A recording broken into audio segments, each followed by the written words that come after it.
Hello guys, ganda niya. Siya si Kibe. Kibe. Siya yung pinakamagandang,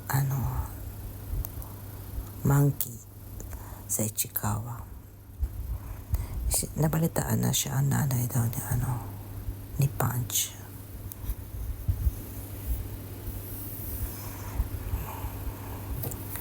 Mukha namang sweet kay Punch yan eh. Ganda. Masyado siyang gentle. Napakahihin niya kumilos o kahit ano siya. Diba? Ang ganda niya. Napalitaan na siya doon nanay ni Punch eh. Lagi siyang protective kay Punch. Wala, diba? Tingnan mo. Akap-akap niya Magkahawig pa sila.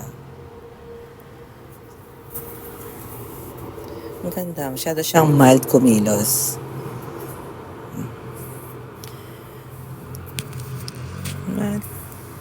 Naman sweet nila, diba? Pero siya din yung bagong panganak. I don't know. Kaya lang parang labo-labo eh. Pero kung siya talaga, swerte. Anyway, lapit na naman ang Thursday na. One day to go, magka-Friday na naman. Thank you for watching, guys.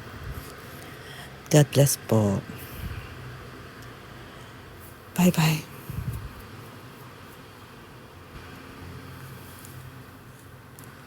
Okay.